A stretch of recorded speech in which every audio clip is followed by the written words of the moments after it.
Hello, Archie Dunlop here with Talking Astrology with Archie on Friday, May the 3rd, 2024.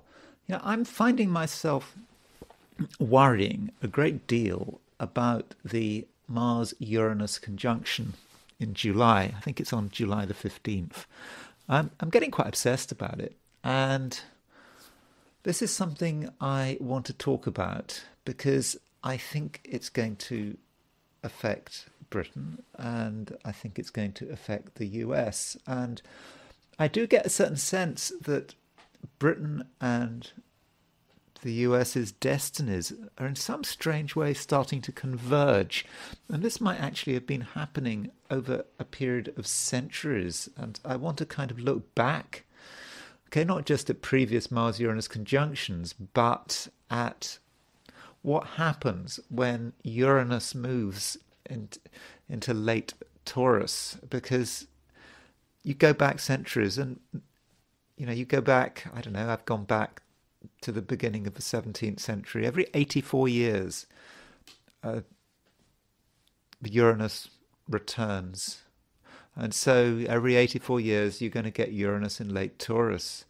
And I wanted to go back. And I know there's always a problem with this kind of research, sort of quotation marks, maybe that's a bit generous to call it research, because the problem is this, that you could run into the multiple comparison effect. So the multiple comparison effect, in statistics is when you do lots and lots of different comparisons, then statistically you're going to find some of them that look statistically significant. So for example, if I have 100 charts and I compare these 100 charts using loads of different comparisons, does it have Mars in Aries? Does it have Venus-Mars sextile? Does it have Jupiter on the Sun-Pluto midpoint? If I do lots and lots of comparisons, it's almost inevitable that by chance you're going to find that there's going to be a link between these 100 charts. But as soon as you notice that link very often, and you start to find, you look for another set of charts, you find the relationship breaks down. And we do have to be careful about that in astrology. So I'm aware of that when looking at previous instances of Uranus being in late Taurus. So I'm trying to be critical about that. But nonetheless, I cannot get it out of my head, this Mars conjunct Uranus in late Taurus in July the 15th. And it's conjunct Algol as well, the fixed star associated with decapitation. And, that's when Perseus cut off the Gorgon's head and held it aloft. And yes, this is something I do want to consider. But I do think that Britain and America are in trouble. And that's why I've gone for this thumbnail. That's a picture of a planet Uranus and with the British and the American flag. But before I look at Uranus in Taurus and how it might impact Britain and indeed the US, I want to look at the astrology and the I Ching for today, which is Friday, May the 3rd, 2024. So this is the chart for today, Friday, set for noon in New York. And we can see that the moon is in Pisces. Moon is solidly in Pisces. Wherever you are able to experience that moon in a sign, which is often very emotional, and it's quite responsive to the emotional environment, and is not fixed. When the moon was in Aquarius, it was a fixed sign. We might get stuck into a particular way of feeling, but with the moon in Pisces, we do have more flexibility. And in many cases, this can make us nicer people, perhaps.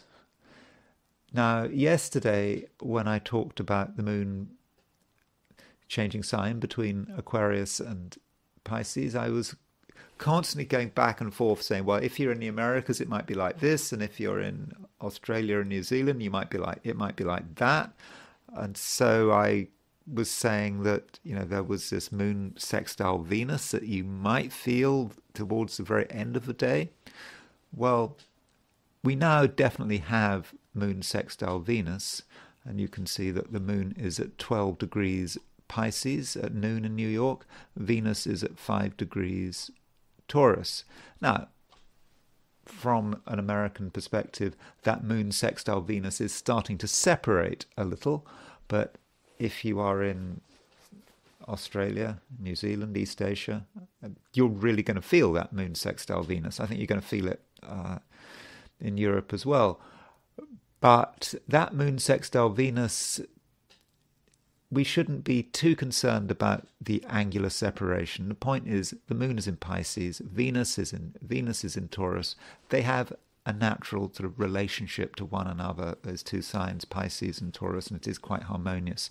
And wherever we are, I think we can have a sense of the moon being sextile Venus, and that can mean that relationships can be stabilized, and we can have a sense of, I suppose, harmony. And matters are helped by the fact that the moon is sextile the sun, and moon sextile sun is always fortunate. The sun and the moon are the two most important planets in the sky. Okay, I know that neither of them are planets. The sun is a star and the moon is a satellite, but it makes things simpler if we just call both of them planets. And so with the moon sextile the sun, the masculine and feminine are in sync with each other. And if we want to get on with other people, I think we really can. But that doesn't mean to say that we have to be completely passive, because Mars is making a sextile to Pluto. So Mars is at 2 degrees Aries and Pluto is at 2 degrees Aquarius. Remember, Pluto's going retrograde now.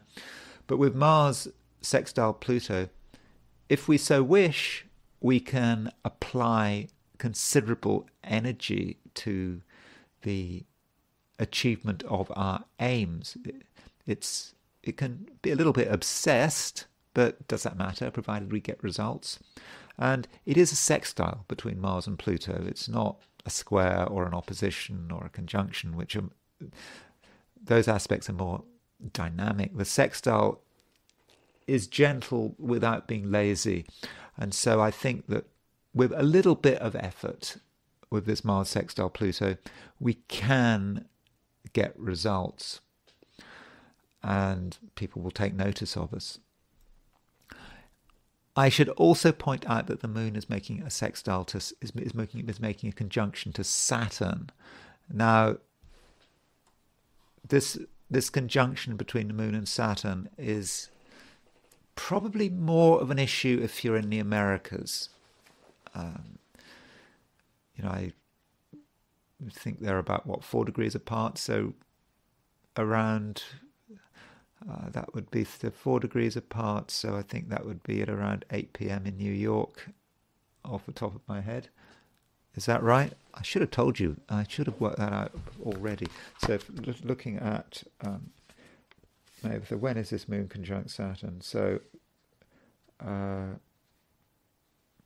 moon is conjunct Saturn. Yeah, it's London time. That moon Saturn conjunction is at 4 minutes past 1 in the morning on Saturday. So not really an issue if you're in Europe, Australia, or the Americas, unless you're staying up really late. But if you're not much of an issue yet if you're in Europe, Asia, or Australia or New Zealand. Could be an issue in the Americas, particularly late in the day. So late afternoon, early evening in the Americas, you may start to feel that moon conjunct Saturn. Things might slow down. There may be moments when you can't fully express yourself, when people that were nice and sympathetic and warm, they start to get a little bit cold, perhaps. But don't worry about it too much. I don't think it takes away from the fact that the moon is sextile the sun. That is such a fundamental aspect, moon sextile sun. It will be operative all day long, even if you're in the Americas. So don't worry about it too much, but just be aware of moon conjunct Saturn, particularly perhaps if you're getting very close to someone or you're doing something that's really difficult. Indeed, it could be quite a positive influence, that moon conjunct Saturn, if you are engaged with something difficult. Another aspect that we do need to pay attention to is a Sun semi-square Neptune. There's the Sun, there's Neptune, they're 45 degrees apart. Now, yesterday I referred to the fact that there was a sesquiquadrate between the Earth and Neptune from a heliocentric perspective. And so one mirrors the other. If you've got a sesquiquadrate heliocentrically between the Earth and Neptune, you've got a semi-square usually between the Sun and Neptune. Just they are pretty much the same thing. And that reason being is because geocentric Neptune and heliocentric Neptune are pretty much in the same position. So with the Sun semi-square Neptune, we might be trying very hard to structure ourselves and to create order, but still something is undermining us. I think we can feel that. And if we try to act in a direct way, as we might want to do with Mars sextile Pluto, we might in certain instances find that it's more difficult than we imagined, and factors that we hadn't really considered could get in our way. And those factors could include our own feelings. So do consider that. As far as the midpoints are concerned, I mean, I don't like to be repetitive, but I should point out that Mercury is still conjunct the Venus-Mars midpoint. It was conjunct Venus-Mars midpoint yesterday and the day before, and it's going to be conjunct the Venus-Mars midpoint for some time. So I don't want to say too much about it, but suffice to say that Mercury conjunct Venus-Mars midpoint is about how we communicate, and it does give us the opportunity to communicate in a way that is quite attractive, and we can come over as being a desirable, interesting, charismatic person. So, you know, we need to take advantage of that Mercury on the Venus-Mars midpoint. So if there's someone you want to sweet talk, you want to persuade them to do something, if you want to use your charms, particularly in a verbal sense, then now really might be your chance. Though there's another midpoint aspect going on, which is Mars conjunct the Mercury-Saturn midpoint, and that is really very different. So there's Mars at 2 degrees 20 Aries, and there's Mercury, there's Saturn. You can see that Mars is kind of roughly on the Mercury-Saturn midpoint. That could be different. That could be difficult, because Mercury and Saturn can be a bit harsh. You know, Mercury is about communication, Saturn is about limitation, but also harshness. And so with Mars conjunct the Mercury-Saturn midpoint, it is about saying things which could be upsetting, they could be insulting, they could be belittling. And who is saying it? Is it you? Is it me? Is it someone else? So if you hear people saying things which are really quite mean, almost deliberately designed to cut someone down to size and make someone feel small, get it into perspective. This may just be a reflection of what's going on astrologically. It may just be words that just come out. I mean, it all happens. We sometimes say things without meaning to say things. And, you know, okay, it might be psychological determinism that we just, however much we try to repress something, we can't help ourselves. You know, we say something that is very offensive and really makes someone feel bad. We don't mean to, or maybe we do mean to at an unconscious level, but the words just might come out. So be careful what we say, and if other people say something which is really nasty, don't necessarily take it to heart. It may not be about who they really are as a person, but it might just be a reflection of what's going on in the cosmos. Talking about the cosmos, there is the wider solar system, and what the solar system is looking like from a heliocentric perspective. That is putting the sun at the center of the solar system. And so let's just change the coordinates and look at the heliocentric picture. Again, I'm not promising that anything dramatic is happening. There's the Earth at 1342 Scorpio. Now, yesterday I said that the Earth was making a sesquiquadrate to Neptune, and that is pretty much the same as Sun semi-square Neptune. But geocentric Neptune and heliocentric Neptune are not quite in the same place. So yesterday we had Earth sesquiquadrate Neptune. Today we have Sun semi-square Neptune. So the Earth sesquiquadrate Neptune, that is starting to dissipate. And that is probably the main aspect. Look at Mercury, though. Mercury is getting closer now to Neptune from a heliocentric point of view.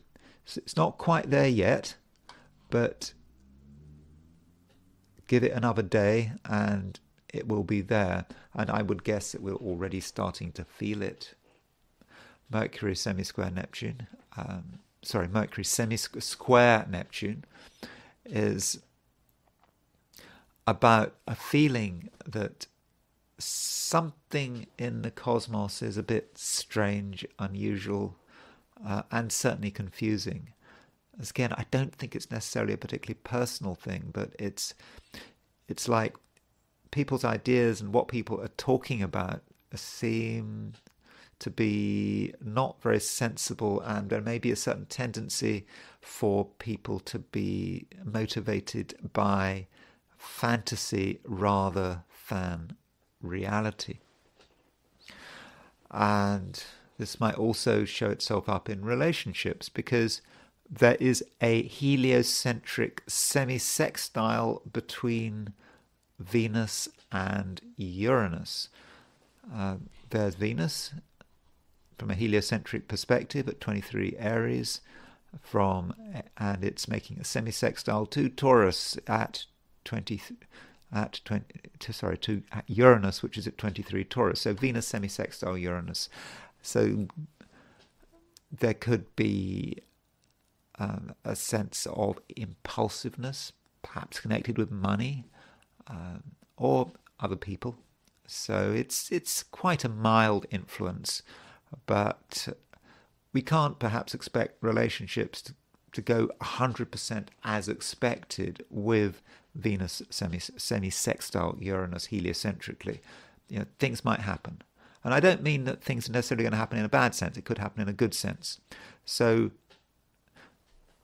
when dealing with other people with that semi-sextile between Venus and Uranus, just try to have a little bit of flexibility. But that shouldn't be a problem, because the moon is in Pisces and the moon is making a sextile to Venus. So I don't think that Venus semi-sextile Uranus should be too much of a problem. As far as the 12 signs are concerned, which I always, not entirely, but almost entirely, try to focus on a geocentric rather than a heliocentric picture. So let's just go back to a geocentric solar system, and here it is. Okay, so these are my forecasts for the 12 signs for today, which is Friday, May the 3rd, 2024. Aries. In one sense, Aries, you really don't want to be visible. I know that Aries is a high-profile sign. It likes to assert itself, it likes to be out there, taking action, but that doesn't mean that you always have to be present. And there are times when you probably feel just a bit exhausted.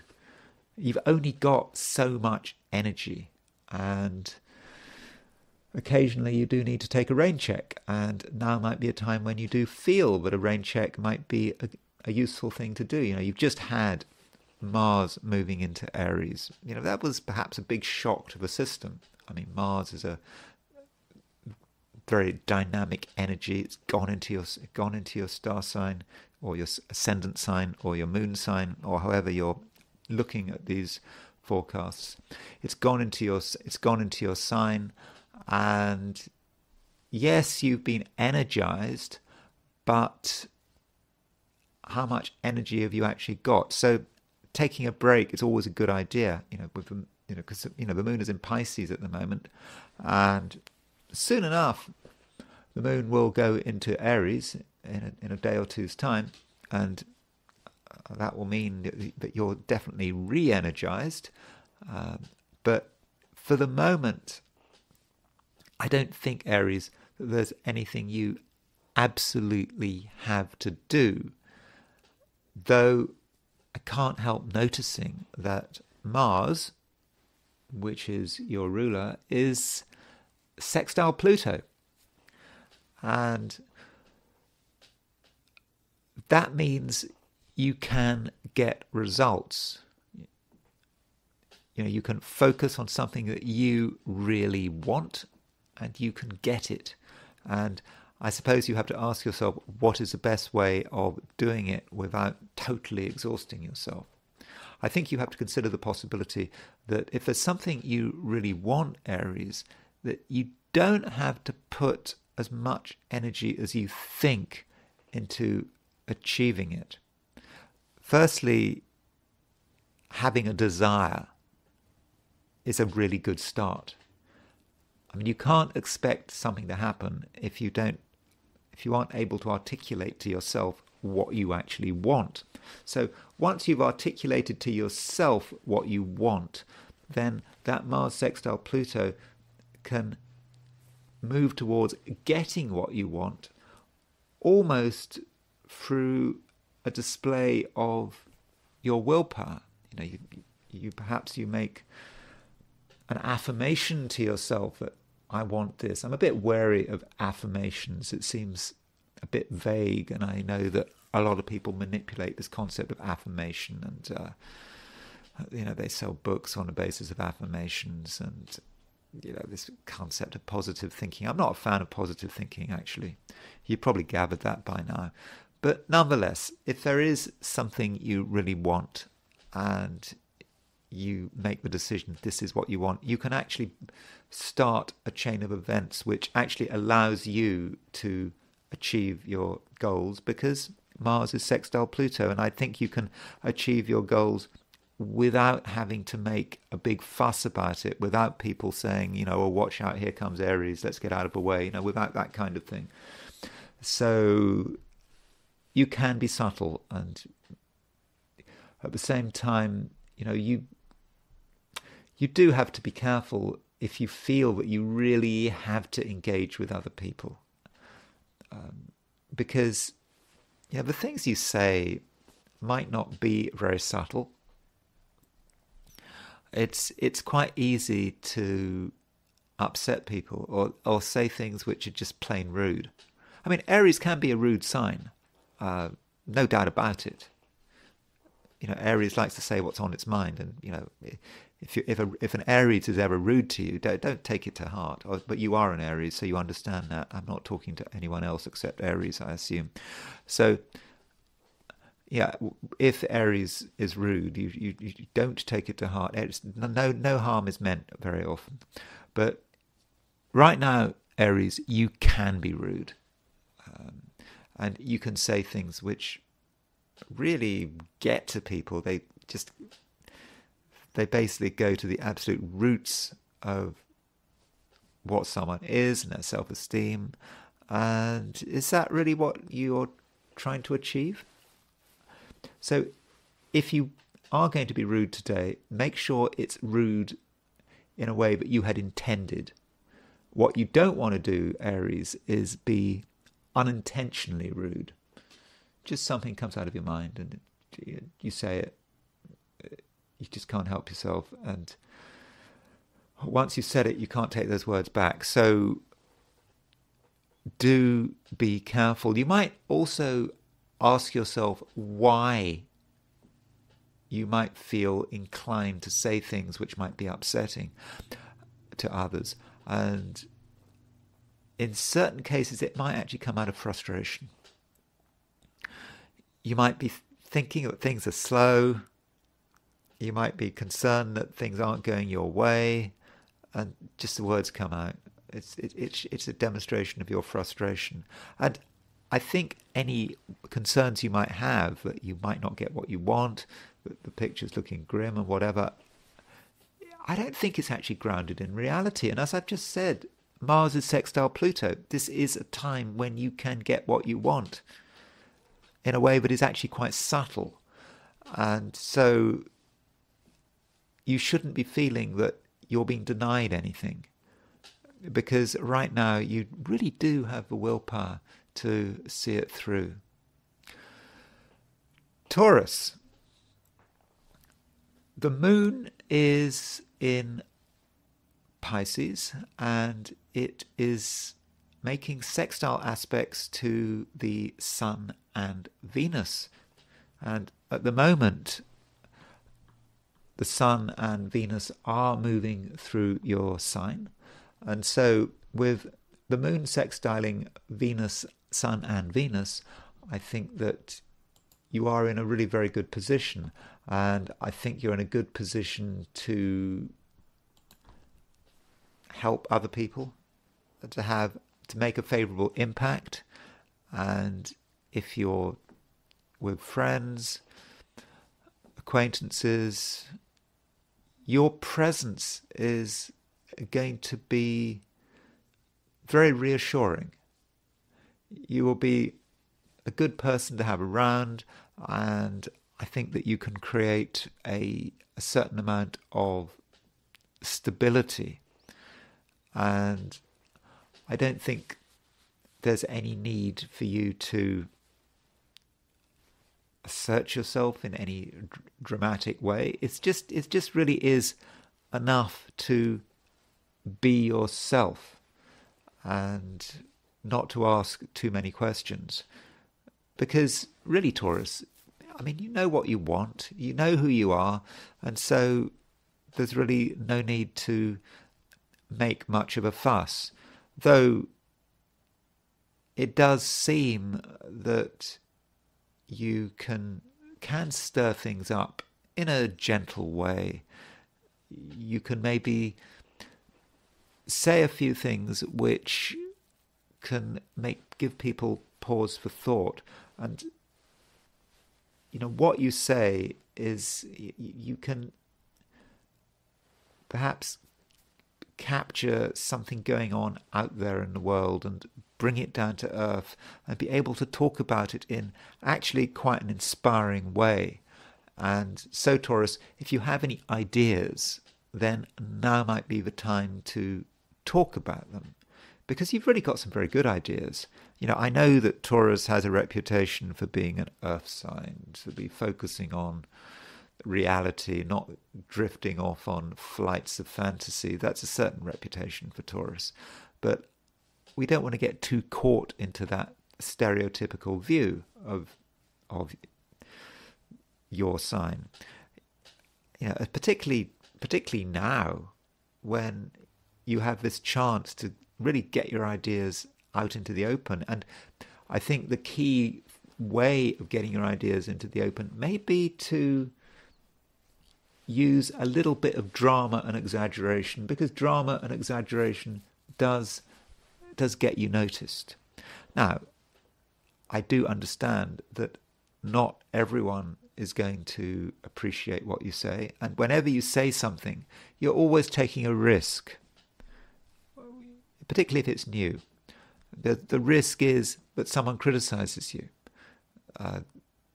that you feel bad because you're told you're wrong. That is a risk, and I think it's actually quite likely that if you try to be original and you try to express your views, that you're going to get pushback, that someone is going to say you're wrong, and they might actually not just attack your ideas, but attack you yourself.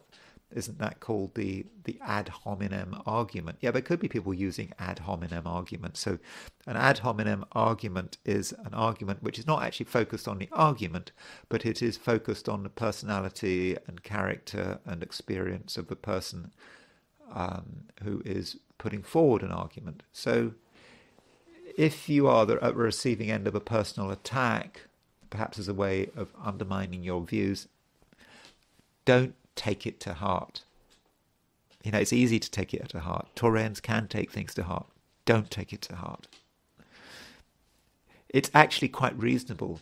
If you express an idea that is original, sure, that idea should be questioned. If someone questions it, and even if they question it in quite an unpleasant way, don't worry about it. Just restate your case, and I think that you'll eventually get your way, or at least come to some kind of compromise.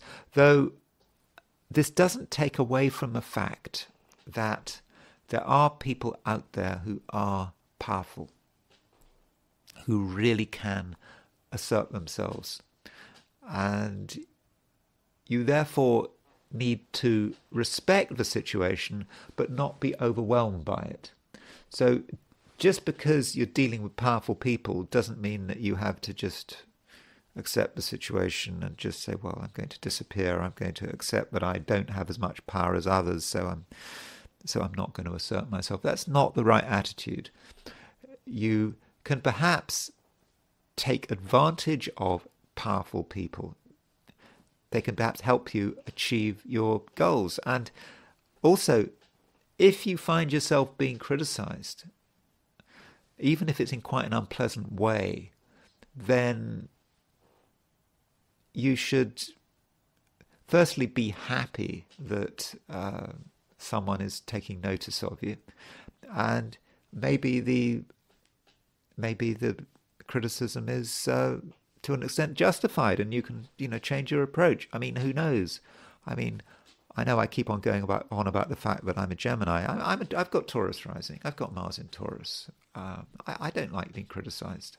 When I look at the comments to this channel, I sometimes get criticized. There are people telling me that I'm boring, that I'm too hesitant, that there are too many ums and ahs, that I go on for too long. I listen to it all. It doesn't mean to say I have to take it to heart, but I take the view, well, if that's what someone thinks, I need to know that. And so I think you should take perhaps a similar approach. If you get criticism, think about it.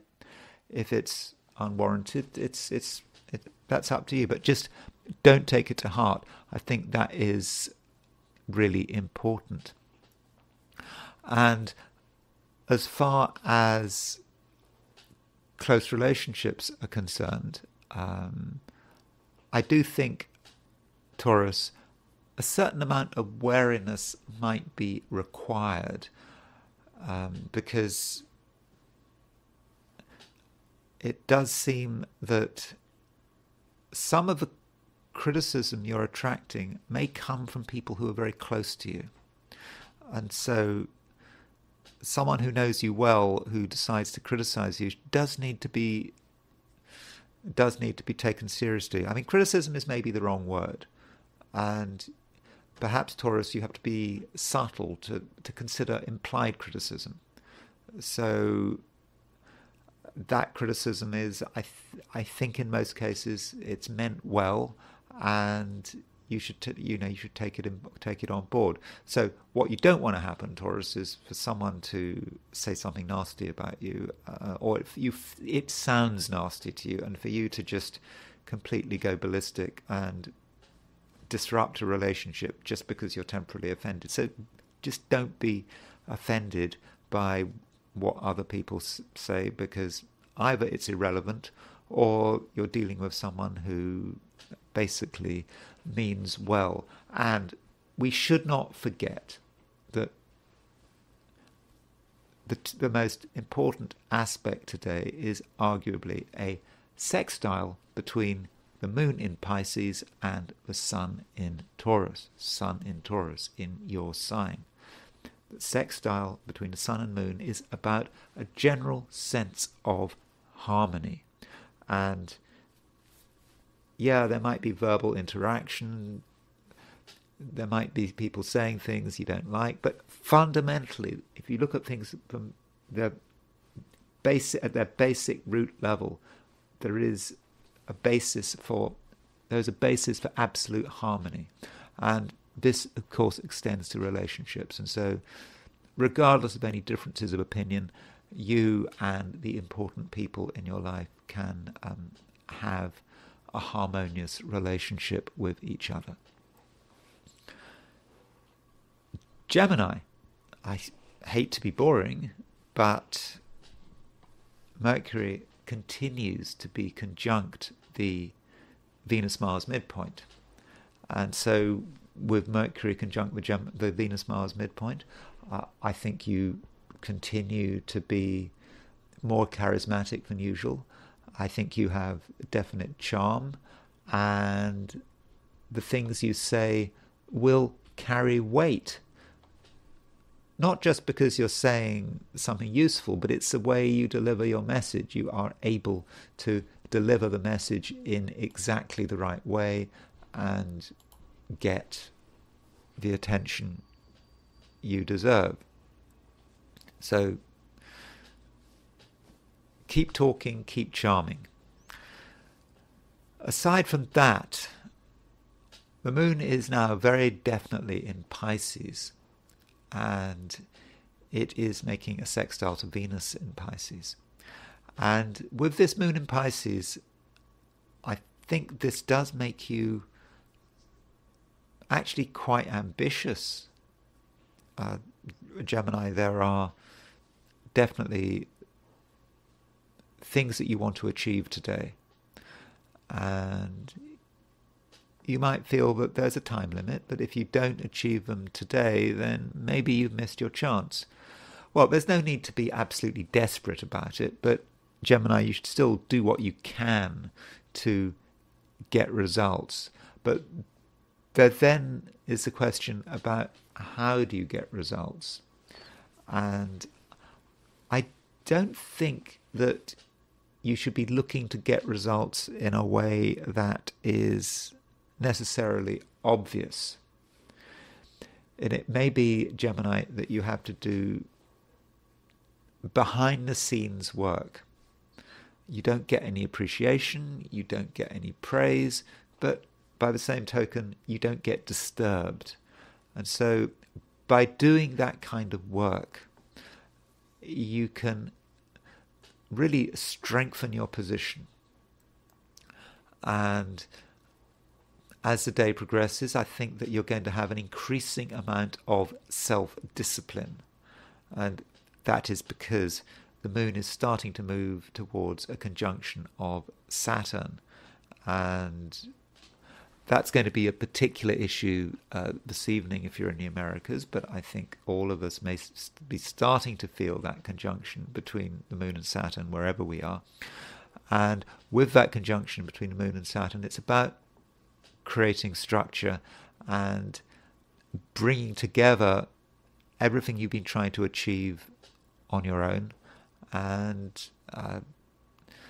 yes, I think actually being really successful about it. And in the first instance, as I've suggested, people might not even notice that you're achieving something pretty amazing. It's all behind the scenes. And really, that's the way it should be. Because, you know, if things are happening behind the scenes, no one's going to get jealous, no one's going to get upset, you won't get disturbed, and you can just get on with it.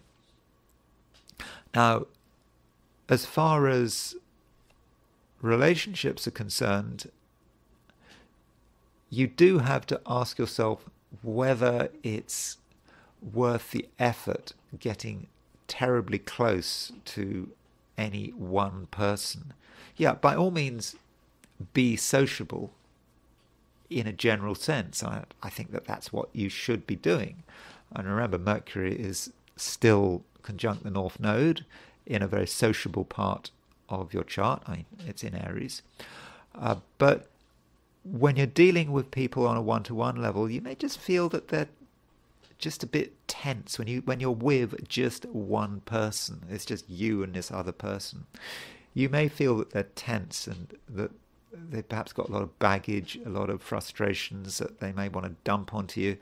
And you perhaps have to ask yourself, can you really be bothered? Because, and if you try to be bothered, if you try to help someone, are you really going to be able to give them everything you've got? Okay, you might be ready to give them 5 minutes of your time, but after that, well, you might just get a bit bored. So possibly be careful in terms of one-to-one relationships, even if you're dealing with people, someone you know really well. It's just this person is going to be a little bit tense, and they might have a lot of baggage. And do you want to deal with it? Maybe you should deal with it, maybe, but you don't want it to take up all your time. And I think that today, Gemini, you really do need to be aware of your priorities. And ideally, I suppose, if you can do things in your own way without having to worry too much about other people and their issues, then so much the better. Cancer. The moon is your ruler. The moon is in Pisces. In general, the moon works quite well in Pisces. I think that one of the reasons why the moon works well in Pisces is because Pisces is a sign that's ruled by Jupiter. It's not ruled by Neptune. Neptune doesn't rule anything. But Jupiter rules Pisces. Jupiter is considered to be a fortunate planet, so therefore we can say that the moon in Pisces is a good position. Also, the moon is in mixed reception with Jupiter. So the moon is in Pisces, which is a sign of Jupiter.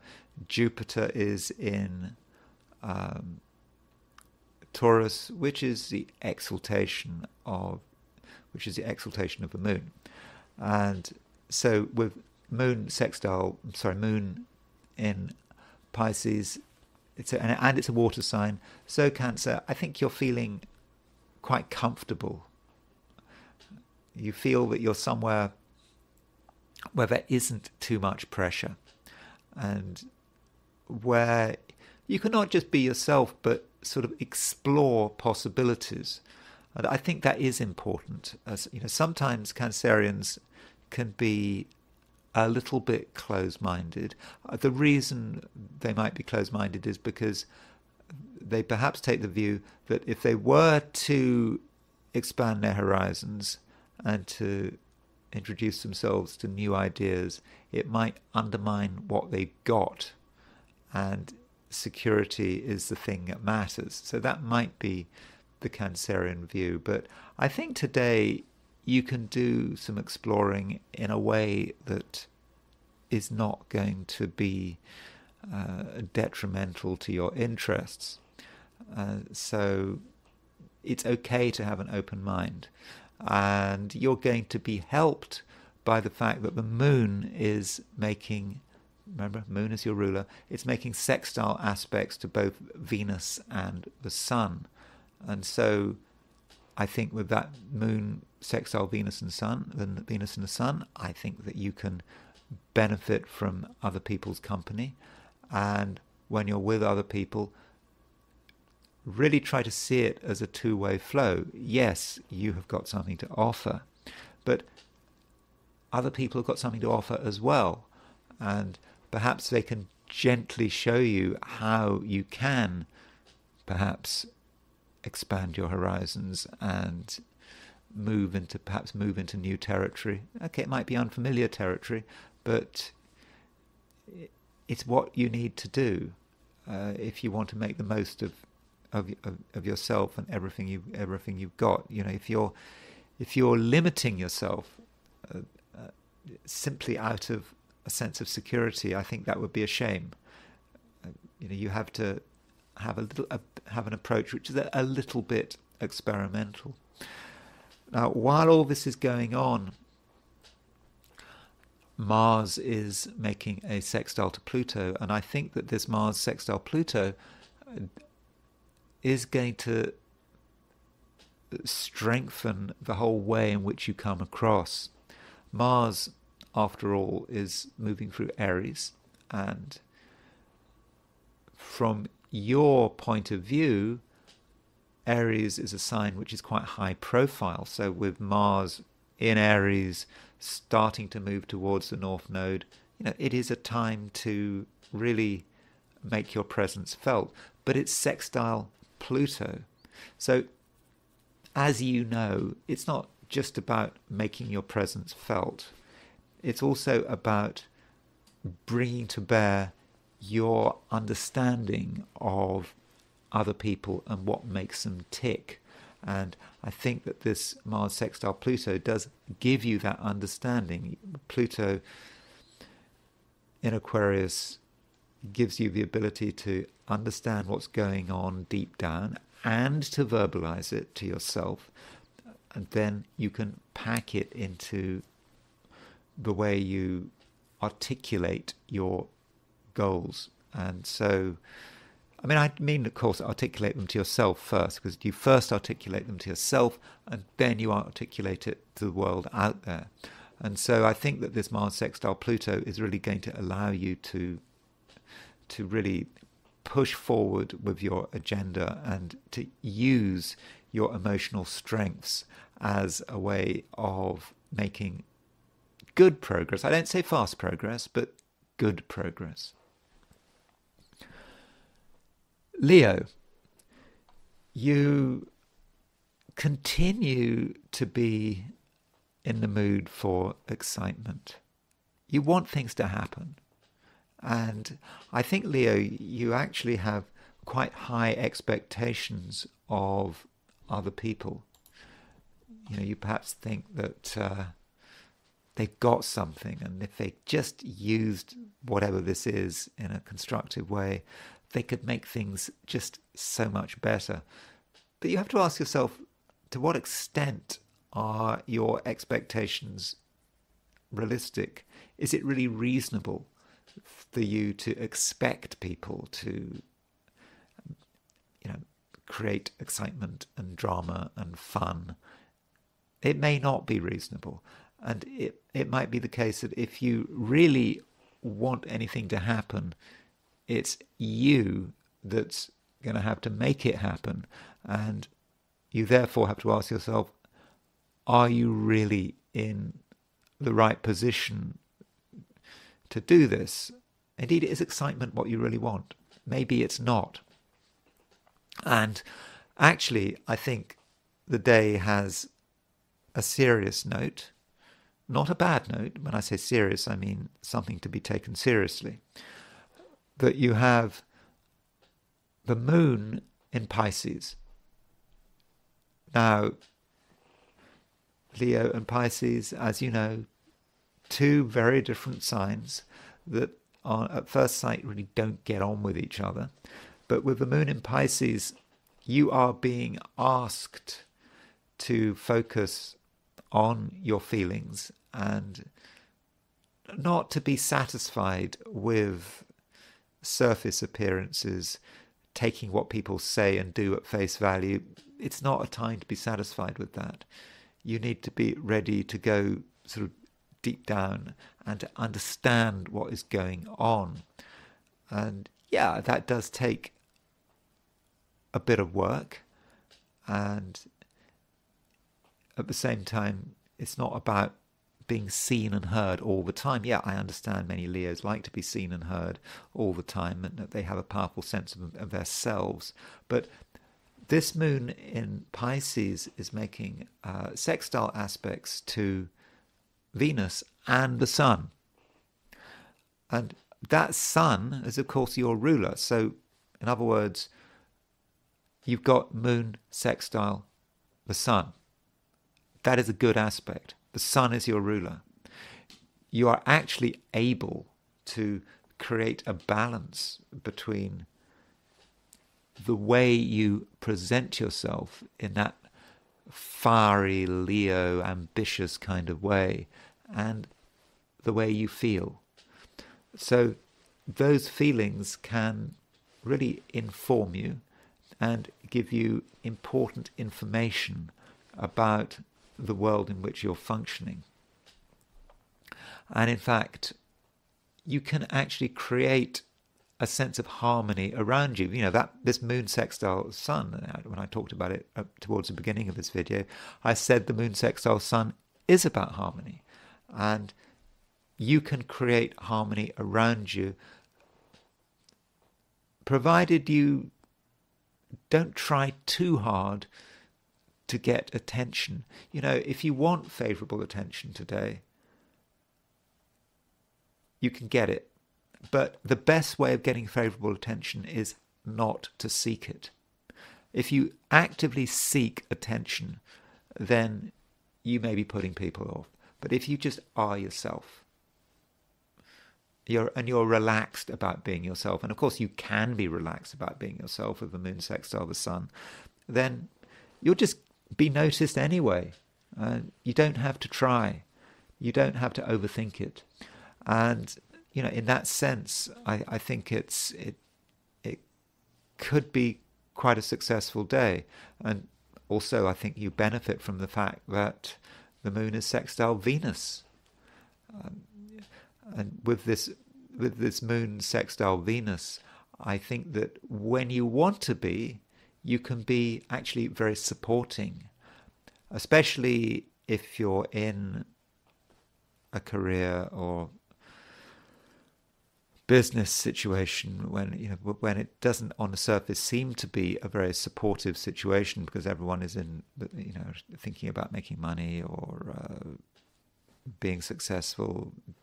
Doesn't sound like there's much room for being mutually supportive. But it doesn't matter what the situation is. You can be supportive even in situations which appear to be totally unsupportive, dog-eat-dog situations where everyone is looking after themselves. Even in those situations, you can be helpful, and I think you're going to be the sort of person who gives the impression of having time for other people with this moon sextile Venus. And so I think that that's going to help you all the more. And again, it's just not about you. It's about other people. But the less obsessed you are with yourself today, as I've already suggested, the less obsessed with yourself you are, the more you will move towards being the center of, I won't say the universe, but the center of the world. So in some ways, do the opposite of what you're trying to achieve, and you will actually get to achieve what you want. So take it easy, Leo, and live up to your responsibilities towards others, and really listen to your feelings, and you should find that things really go your way, and perhaps in quite an unexpected manner. Virgo, you do have to consider other people. I know that you might find it a bit irksome, but I'm afraid that right now other people do matter, and you do have to take them into consideration. Now, that doesn't mean to say that you have to be there for them all the time. You just have to consider how people can influence your life, and you shouldn't draw rigid conclusions. It's absolutely possible that your life can be influenced in a way that is actually quite favourable. The moon is in Pisces, your opposite sign, but The moon in Pisces is making a sextile to Venus and a sextile to the sun. And so that indicates that there are people around you who you can really get on well with. And I think in the first instance, you should be considering what they have to say and what they have to offer, and not feel that you particularly have to assert yourself. I don't think that's important. But at the same time, you're not going to be ignored. I mean, after all, as I was saying to Gemini, and of course Gemini and Virgo both have Mercury as their ruling planets. Mercury is conjunct the Venus-Mars midpoint. And so with Mercury conjunct the Venus-Mars midpoint, you are going to be noticed, and I think you're going to be given a certain amount of respect. And if you do feel you have to say something or want to say something, I think your words will carry great weight. Your words are going to be attractive and appealing. Yeah, you will know how to speak. And because you know how to speak, you'll get the attention that I think you deserve. So don't allow any sort of temporary misgivings to hold you back when it comes to dealing with people on a one-to-one level. And we're perhaps dealing with, a number of one-to-one relationships in your life, but each one are important in their own way. And you just need to consider how you are going to bring all these relationships together and how you're going to really make the most of it. And do consider the possibility, Virgo, that you haven't got all the answers, and that some of those answers can be provided by another person. So if you are on your own, of course, you're not going to be able to take advantage of that. But when you're with people, listening to what everyone has said and always thinking about what you want to know and asking yourself, maybe someone else knows something I don't know, or maybe someone can contribute something that right now is missing. And so really try to take advantage of people. When I say take advantage, I mean see what they can do to help you rather than take advantage of them in a bad sense. So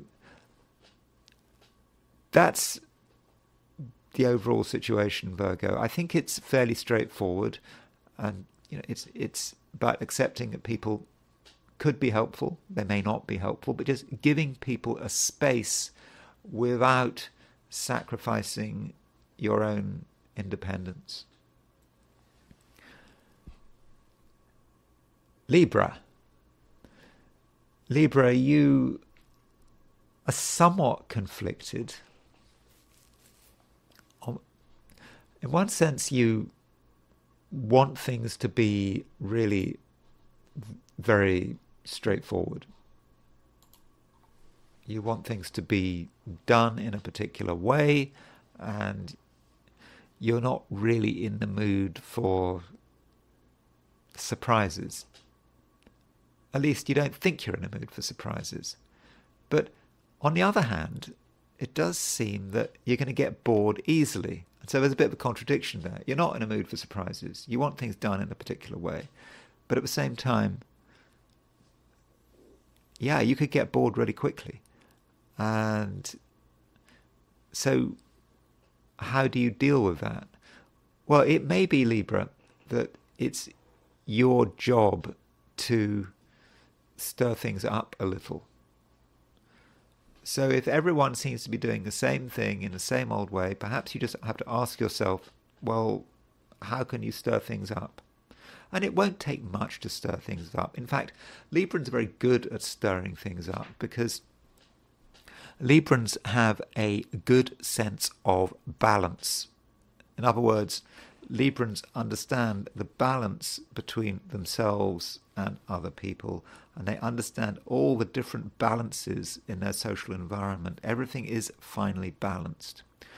And because you have a good understanding of balance, you understand what it takes to tip the balance. And in many cases, in order to tip the balance, all you have to do is just say something or suggest something slightly unusual, slightly controversial, or maybe you do something, and that upsets everything. And you certainly have that capacity today, and I think it's more about words rather than actions, just saying something that is not on the script, and that could change everything. You have that capacity. I'm not saying that you should do that. Maybe you shouldn't. But if you're feeling bored for any reason today, there's no reason to feel bored, because you're perhaps only a couple of words from creating a situation of total excitement. But then I suppose you have to think of a Chinese curse. May you live in interesting times. Do you really want to live in interesting times? You can make your day interesting if you want to, but maybe that's not something you do want to do, and maybe you just want peace and quiet. And why not? Venus, which is your ruler, is in Taurus, and Taurus is a very stable sign. It's a fixed sign. It's an earth sign, and it's a sign which is in its, Venus is in its own sign. Venus rules Taurus, and that's you. So fundamentally, Libra, you are in a secure position, or it can be a secure position. If you want to wreck that security, that's entirely up to you. But the moon is making a sextile to Venus, and because the moon is making a sextile to Venus, you can actually do things to create stability and security. So this means that you have a lot of choice, and it could go either way. You have the capacity today to cause absolute chaos, if that's what you want, to really upset things. On the other hand, you have the capacity to create stability. And I suppose it may depend on what kind of Libra you are and what you want right now. But if you want stability, and you're perhaps prepared to accept that the price of stability might be boredom, just a feeling that nothing is going on, but at least it's safe. If you want to create that stability, it's really very easy for you to do that. You can just quietly get on with organizing your world. If something is a threat to the balance, you'll see that threat straight away, and you'll be able to take care of that threat, and you can bring everything into line. And as a result, everyone is going to have a more comfortable day, and there won't be fireworks, no drama. Everyone's going to be happy. Everyone's going to be safe. But I suppose it's up to you, Libra. And I must emphasize, there are two types of Libra. There's the Libra that wants peace and quiet. There's the Libra that hates peace and quiet, that actually is a disruptor. So perhaps, Libra, you just have to ask yourself, which kind of Libran are you? Scorpio. Today, Scorpio, Mars makes a sextile to Pluto. I think that is the main aspect for today. And it's an aspect which certainly has an impact on you. So this Mars sextile Pluto means that you actually have a lot of power at your disposal. You're in a position to really make things happen. But not, I don't think, in an especially dramatic way. I think that you have a good understanding of the way the world is organized. and at least your particular part of the world. And you also understand that if the basis of that organization is changed in any way, it's going to have a ripple effect. And so you start by focusing on what you can change in a reasonable way. I mean, sure, you can change anything, but in the process you might be taking risks, you might be getting too much attention, but we're focusing on what you can change without being stupid or without getting unwelcome attention. So consider that. And so by making these small changes, you can end up changing everything.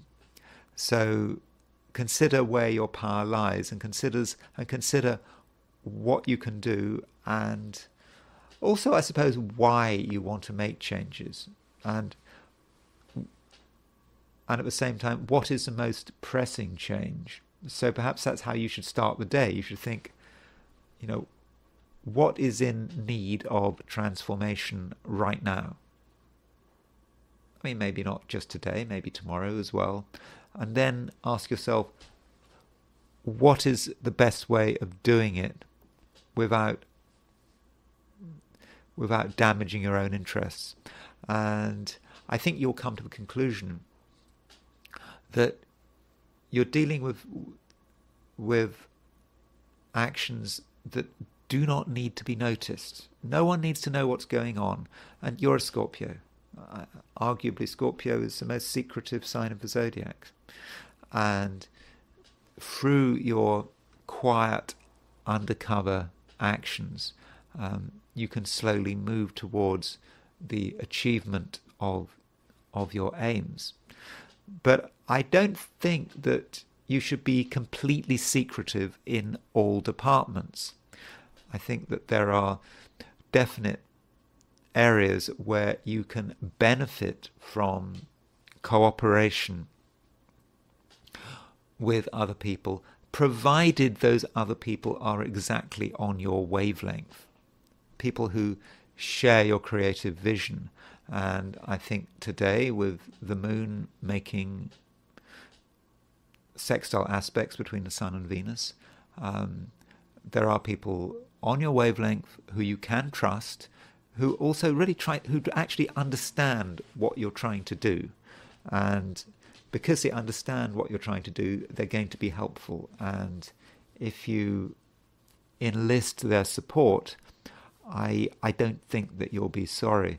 Though one warning, Scorpio, is that I think you have to be a little bit careful what you say, because almost without meaning to, you could cause a fair amount of offense.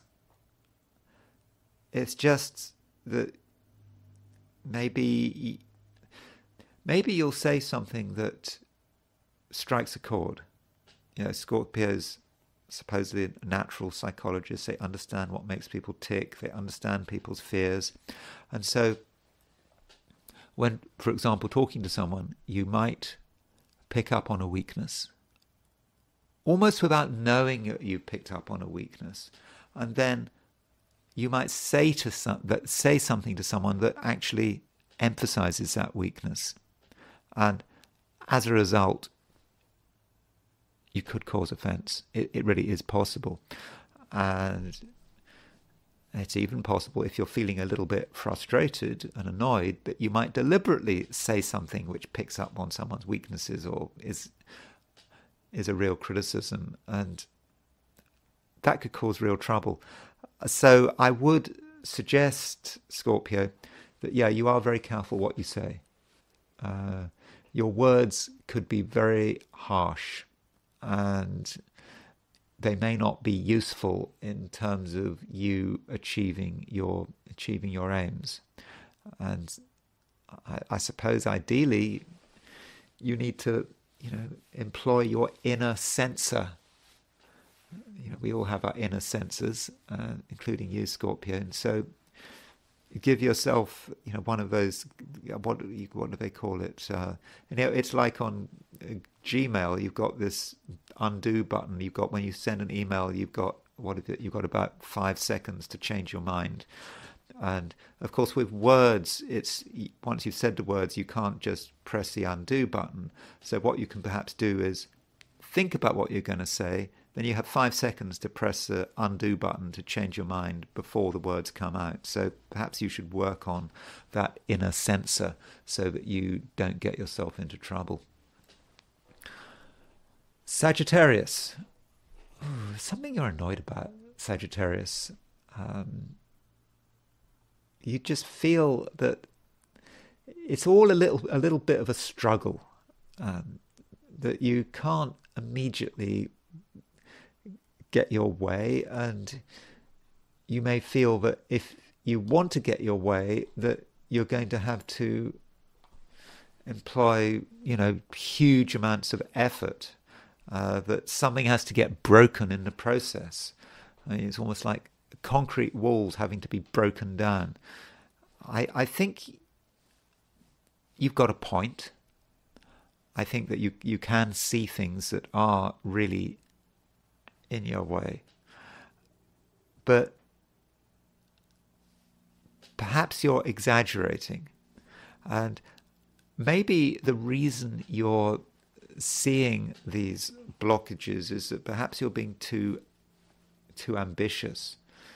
You're thinking beyond yourself, and you're perceiving the world perhaps correctly, that there are barriers and walls out there, that there are constraints on your freedom, not just your freedom, but on all of our freedom. You're picking up on that, and you perhaps want to do something about it right now. And maybe it's not helped by the fact that Pluto has just gone stationary retrograde.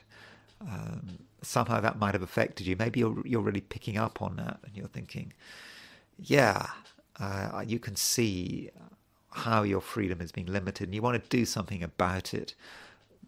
But maybe you should just say, well, this is the world in which you live. It's not just your world, it's just all of our worlds. And we have to be a little more patient and forward-thinking if we're going to be able to deal with these constraints. But perhaps what we really need to do is instead work with these constraints.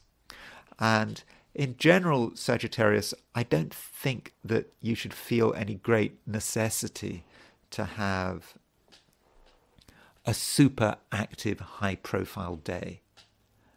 I don't think that would work, actually. You might have the desire, but I don't think you're going to have the strength to see it through. And the higher your profile, I think the less strong you're going to be. And it may just be best, Sagittarius, if you fall back onto your own resources and onto the things that are immediately available, and focus perhaps on comfort and security, and just making sure that everything is in order. And don't forget about other people. For example, your family. How are your family feeling? Are your family comfortable? Are they in order? Are they behaving correctly? These should perhaps be your concerns.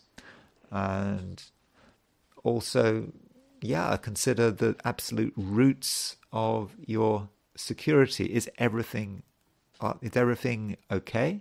Are the foundations secure?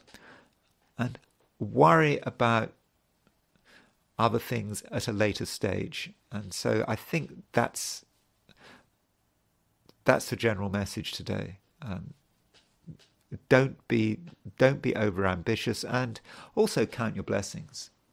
I mean, I know there are some frustrations out there, particularly if you start thinking about the world at large. But if you look at your own immediate environment, things actually aren't so bad.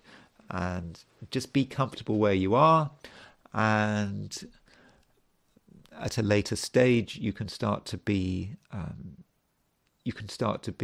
more active Though, in terms of relationships, I think things may actually be quite good. I mean, I'm thinking particularly about close relationships, existing relationships. I think that you should find that partners, particularly if we're talking about longer term relationships, about people who know and understand you. I think they are actually going to be quite sympathetic to your needs, and if you give them a chance, they're going to be nurturing and supportive, and their positivity and charisma will, I think, help see you through the day. Capricorn. There are things today which you would like to discuss. There are things that need to be talked about. I don't know quite what you want to talk about, but I think that you have a message and you do want to be heard, and I think you can expect to be heard. And you're perhaps starting to notice as well that you are being treated with greater respect. This might have something to do with the fact that the moon is beginning to make a sextile aspect to Saturn. Now, this sextile aspect between the moon and Saturn is not exact until towards the end of the day if you're in the Americas. Actually not exact until tomorrow if you're in other places. So to an extent it does depend where you are, but I think wherever you are starting to feel the fact that the moon is starting to make a conjunction to Saturn, and I do think that represents the fact that there is a heightened sense of respect for you, and because you're getting more respect, I think it's going to be easier for you to tell people what's on your mind. So if you've been planning to say something, then now might be exactly the right time to say it. Okay, I understand you might be concerned that you'll get a negative response, but I think people will understand your point of view, and I do think that's important. And I think there is a difference between words and action. If you really are in the mood for action and you don't want to talk too much, you just want to get going on it,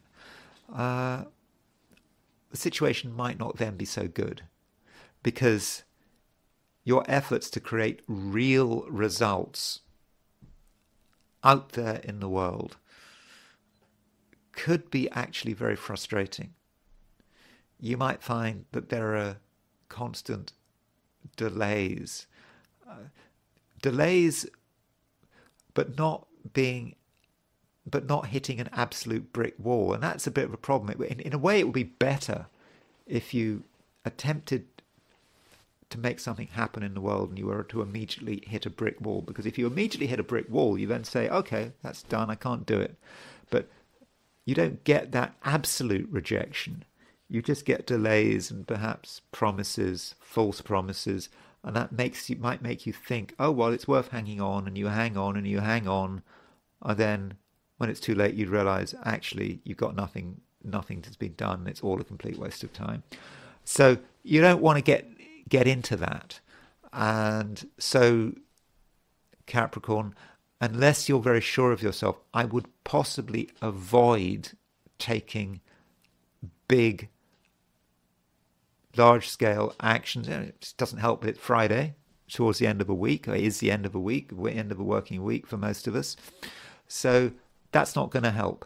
And so maybe, Capricorn, you should really focus on the verbal side of things, telling people what you think and feel and like and don't like, rather than thinking, oh, it's a day for action, for actually getting things done. That wouldn't work. So I think my broad message is probably, keep it verbal if you can. though in terms of relationships, can't deny the fact that, you know, you are getting more respect. That's good. And also the moon is sextile Venus, and the moon has a special relationship with other people because the moon rules Cancer, your opposite sign. So moon is sextile Venus, moon sextile Sun. So I do think that certainly existing relationships are going to work well, and I do think that you're going to pick up on the overall theme of moon sextile Sun, and that theme is, of course, harmony. Aquarius, you are in a position where you feel that you want things to be done. I think that is quite important. There are a lot of things that you'd like to be done. The question is, Aquarius, are you actually going to be able to get them done? And in many cases, the answer may be no. Or that you're going to have to increase your time scale. So if you're planning on getting something done today, then maybe think next week. Give it a week maybe. And perhaps what you thought was going to take a few hours, may actually take considerably longer. Now, that shouldn't be about you feeling frustrated. You should not be feeling frustrated about that. You should just be saying to yourself, well, actually, your expectations were unrealistic. If you really thought that you could accomplish something which is difficult in a few hours, when in fact it's a longer term task which requires you to consider the world in all its complexity, if you can see that, then the situation is not going to be quite so bad. And I mean, it's not bad at all, actually. The situation is not bad. It's only bad because you might have unrealistic expectations. Actually, the situation is, in many respects, quite normal. And today, the moon is definitely in Pisces. And with the moon in Pisces, that may say something about your finances, because from an Aquarius perspective, Pisces is a money, possessions orientated sign. It's just all about, it's all about the things you own and the things you want to own. And with the moon in Pisces making a sextile to Venus and the Sun, I actually think from a material point of view, it actually could be quite a useful day. You'll have a good idea about money and the limits of your own finances. It's always a good idea to have an idea about what are the limits of your income, how much money you've got in the bank, all that kind of stuff. And you can actually have a very constructive approach because the moon is sextile the Sun, it's sextile Venus, and you can start to focus on perhaps what needs to be done in the immediate future. And if you're honest with yourself, I think that in many cases you're going to feel actually quite comfortable with the way things are, especially once you consider the fine-tuning. Now, that fine-tuning is going to sort of depend on your own situation. For some people, it might require very little fine-tuning. For other Aquarians, it may be more substantial. But I think it is something you can do. I mean, that is moon sextile Venus, having, I believe, a fortunate impact on your finances if you make the effort. With all of this stuff, particularly money, I understand people often go to astrologers with financial issues, and of course they want the astrologer to just tell them that everything's going to be fine and things are going to get better. Just the mere words are going to improve the situation. Of course, that's not the truth. And as an astrologer, I always try to be careful about that. And you always have to sort of say, I know it's a truism, but nothing is handed to you on a silver plate, particularly when it comes to money. And so I would say to you, Aquarius, nothing is handed to you on a silver plate. But if you make the effort, and it's not a lot of effort, because this is Moon sextile Venus, Moon sextile the Sun. It's not square. You don't have to really break yourself in order to make progress. I think in this situation you really are able to make progress, but you have to be patient. Remember what I said at the beginning. If you expect to do something in a couple of hours or today, you might be disappointed. It needs to be about, you need to have a realistic time scale. And that applies to money. You have a realization about money, and you see what could be done, and you see how things could be better, but it doesn't mean to say that things are going to be better straight away. Indeed, if you were to actually take a clear financial initiative today, and you're expecting a result today, yeah, you're going to be disappointed. But if you have a longer time scale, you allow this Moon sextile Venus to be the foundations of something, and you're perhaps thinking the next month, next couple of months, and you have that kind of time scale in your head, then I'm really confident that things can really happen. So be realistic, Aquarius, but also be optimistic as well. Pisces, the moon is certainly in your sign. It's well and truly in your sign. It doesn't matter what your time zone is. And I think, Pisces, you are really going to be able to benefit from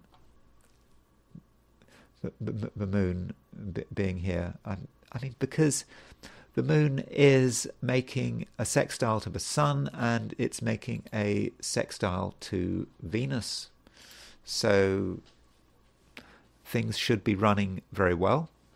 And I think that you're going to be quite charming in the way you communicate. And that is because the moon is sextile Venus. Venus is a planet of relationships. Moon is also sextile the sun. At the same time, Mercury is conjunct the Venus-Mars midpoint. And in a general sense, that means people are charming. It's a good time to be charming and charismatic. And because you also have moon in your sign moving to a sextile of Sun and Venus, you can really lay on that charm. Well, you don't actually have to lay it on, because it's quite natural. It's spontaneous. You don't have to contrive anything. People are just going to listen to you and think you're wonderful, and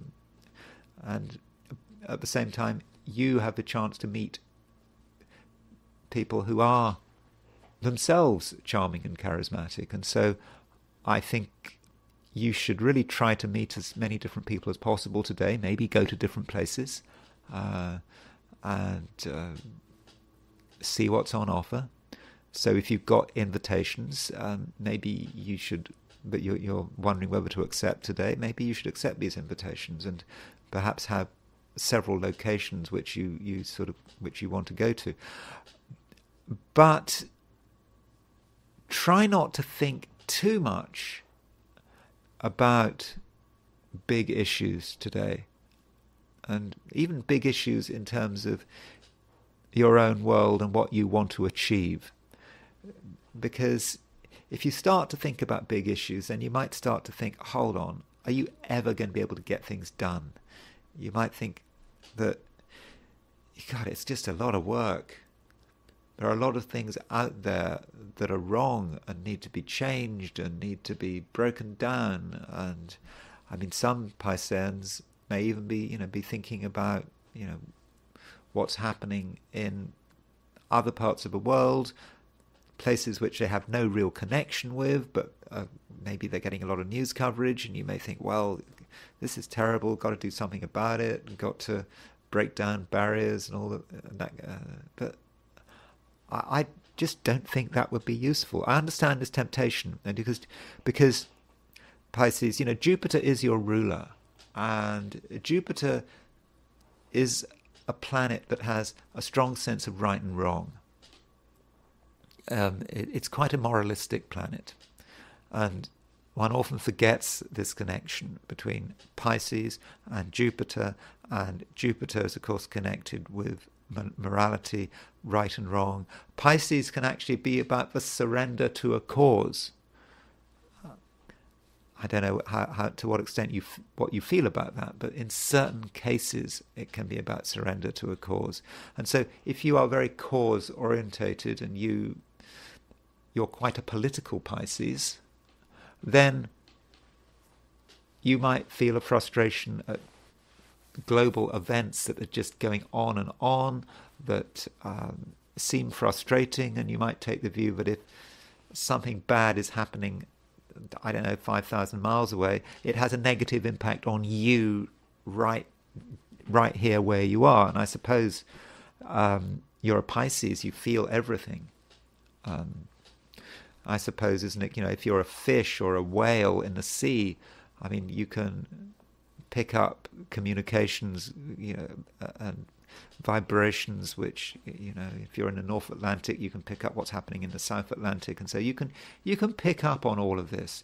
But Pisces, I just think it's very important that you don't allow it to overwhelm you, and you do have a sense of your limitations, and that you don't allow something that is actually irrelevant to completely frustrate your progress. So try, Pisces, to focus on what's important to you, and don't take on too much. And that's it. Those are my forecasts of the 12 signs, and I am now going to look at today, which is Friday, March the 3rd, 2024, from the perspective of the I Ching.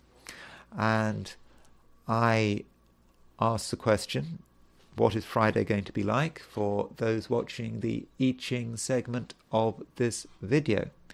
And the first hexagram I got was hexagram number 60, which is limitation. Now, that sounds bad, doesn't it? Limitation. But it's not really that bad. I mean, it's just, I was just talking to Pisces, telling Pisces to not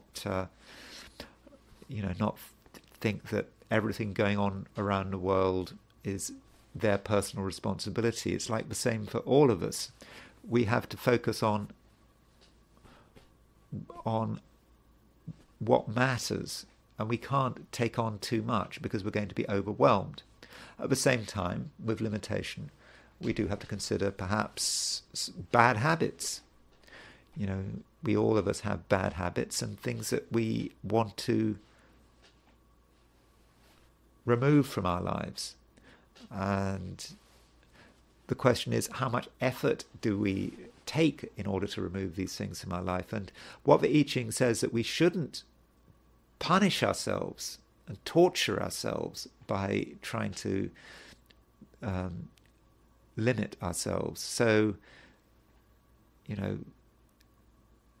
fasting, for example, is the way. I know a lot of people fast, and it can be great to fast, but if it gets to a point where the fasting becomes an obsession, when we're thinking about eating all the time, then that is limitation which has gone too far, and that is not the kind of limitation that we should be involving ourselves with.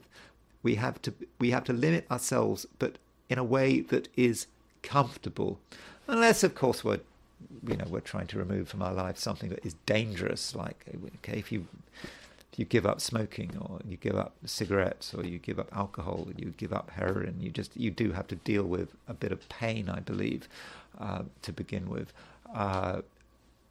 That kind of limitation, that might have to be persevered with, but dangerous habits aside, we shouldn't push things too far. And there is a moving line here, and the third line moves. So there is a bit of a warning here with the third line, and there is a danger here that we overstep the mark in some way. Maybe it's about lacking limitation. We push things too far and we lose our sense of self-discipline, and as a result, things are certainly difficult. It's not what we're talking about disaster here. And perhaps this is the point where we start to realize that we need to limit ourselves. Perhaps we start the day, many of us will start the day not having sufficient limitation, and we move in a particular direction which is over-ambitious. We think we can handle it. We don't think we need any discipline, and it goes wrong. And then we have to accept the situation, and we need to return to base as quickly as possible, because it will be quite clear that we have gone too far.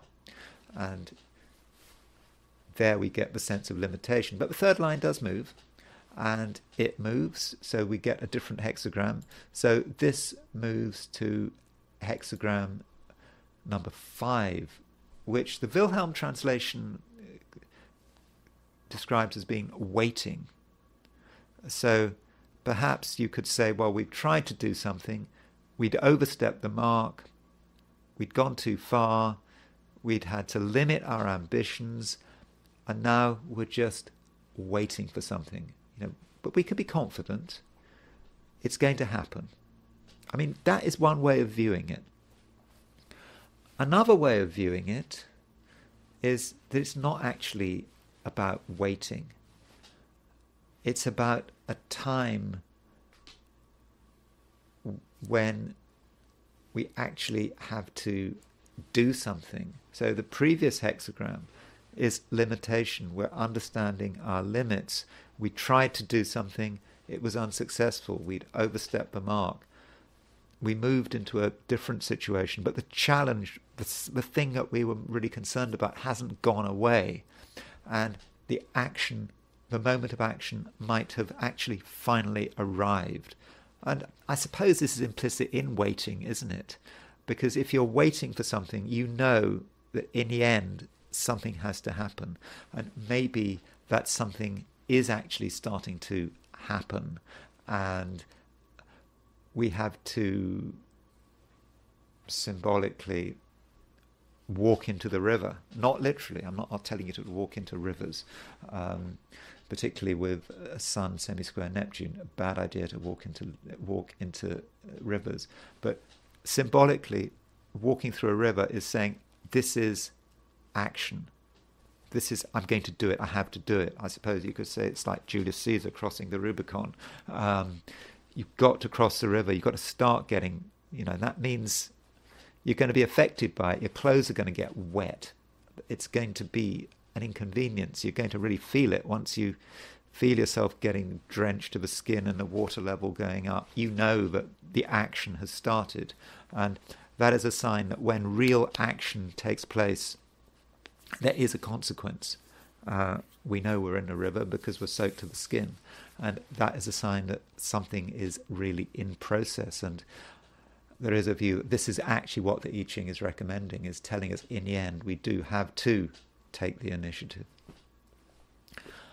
and see it through. And that is my I Ching reading.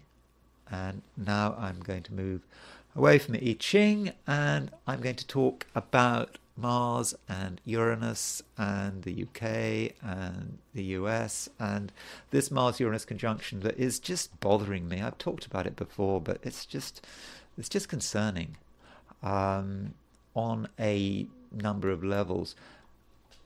It's probably going to be a little bit chaotic because I'm almost kind of thinking out aloud here, but so let's just start by looking at this conjunction that's bothering me. This is the Mars-Uranus conjunction, which is on July the 15th, 2024, at London time. It's at 3:05 p.m. And there it is. Mars and Uranus are at 2619 Taurus. And this is the exact chart for when it happens. Now, general sense, that Mars-Uranus conjunction is on Caput Algol. Very close to Caput Algol. Let's just give you an idea of how close. According to this program, it is 11-minute orb. So when you've got Mars conjunct Algol, Uranus conjunct Algol, you can expect bad things. Just things going wrong, mayhem, death, revolution, people losing their heads. I mean, okay, not necessarily literally, but you know, it's that kind of environment. And I think that it could affect the US and the UK pretty badly. I mean, let's look at it. Let's look at a chart. Let's remind ourselves of Prince William's chart. By the way, there's Prince William's. Prince William. He's got his Venus at 2540 Taurus. So Prince William is going to have this Mars-Uranus conjunct his Venus. Okay, not exactly conjunct, but that is going to be very tough for him. I mean, we've looked at this Venus conjunct, his Venus on Algol, and I suppose one's had that, you know, his mother Diana had her moon at around. Diana had 25. Her Venus at around 24. Was it 24, 25, 24 Taurus? But Diana gave birth to Prince William on her Venus return, and so we've now got the Mars conjunct Uranus on Diana's Venus, and it's going to be on Prince William's Venus. And so that's an example of someone who is going to be impacted by this. And I want to consider this Mars-Uranus conjunction, the whole late Taurus concept, from a historical perspective, because it seems to have got stronger as history has progressed. And I want to start by really just looking at late Taurus. Now, it may be that I'm going to be looking at things which actually have no connection at all, but I'm just sort of seeing connections that, yeah, really don't exist. So I'm trying to be a little bit skeptical here. This is what I meant by thinking aloud. I'm thinking, is there a possibility that something difficult is actually brewing? And I want to go right back to a big event in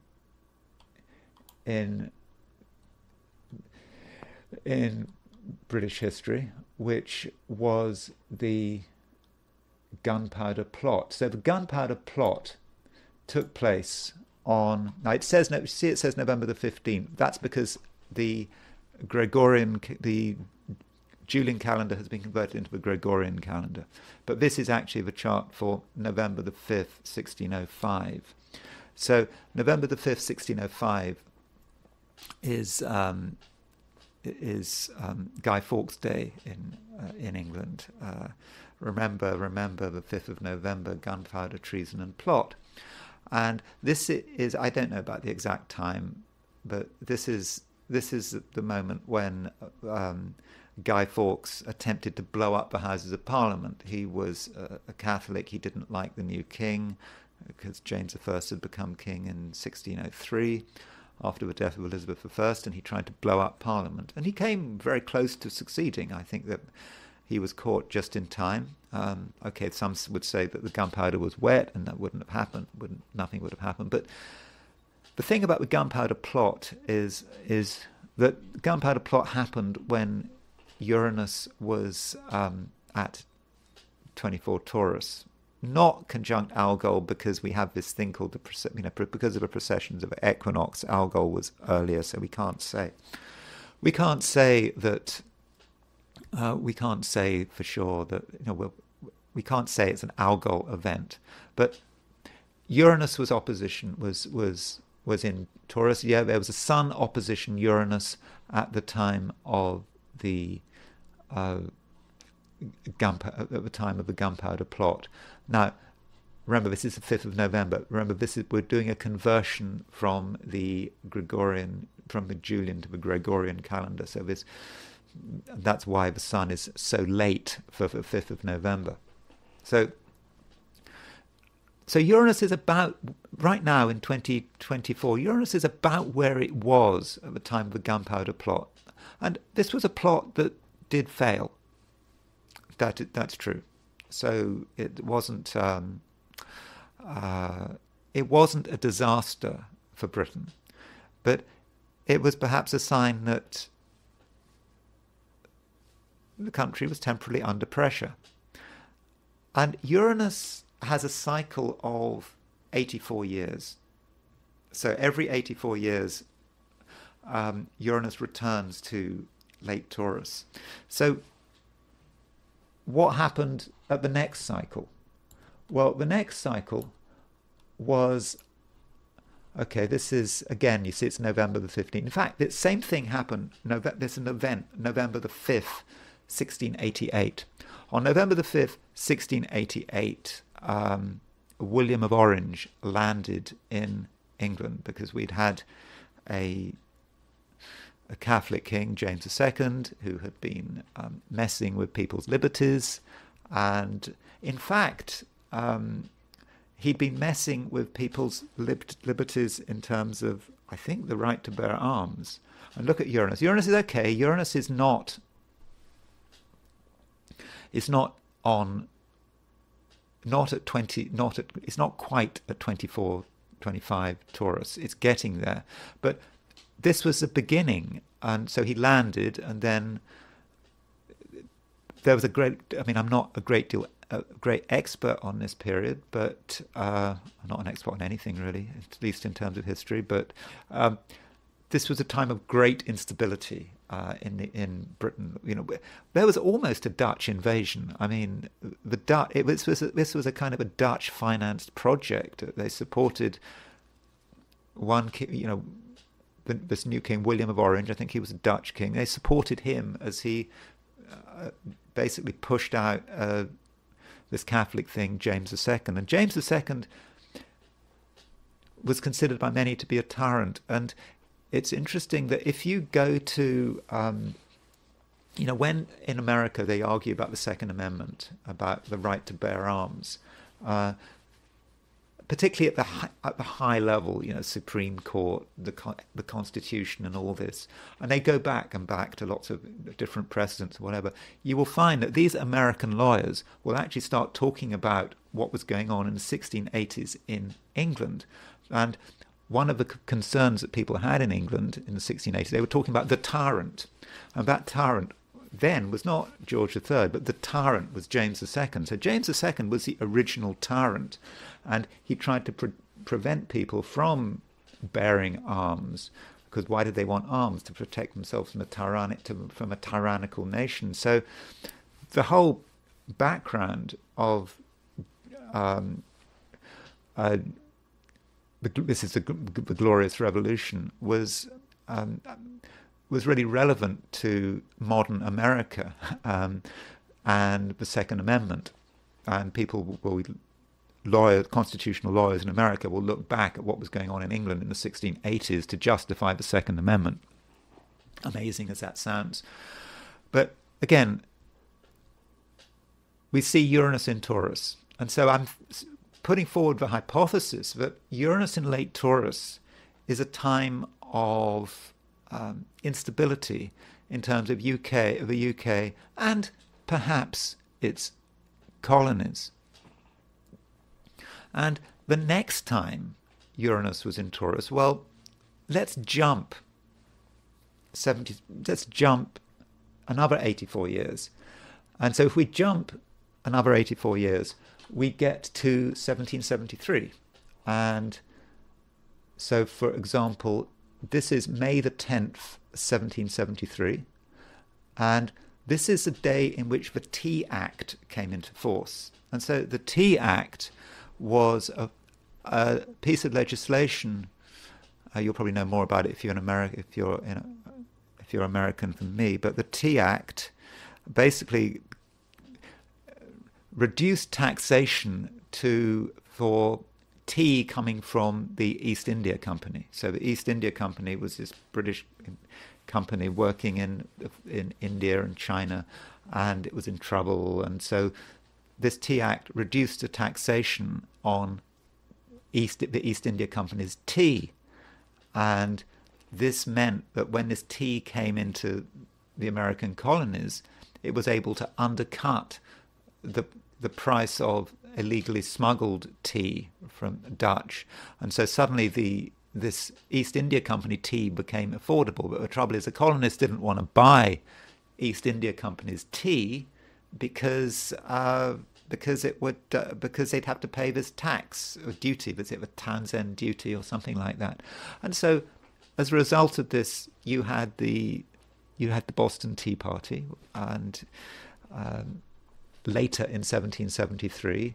And it's interesting, assuming the Tea Act came into force on May the 10th, 1773, if we relocate that to Boston, which I will do now,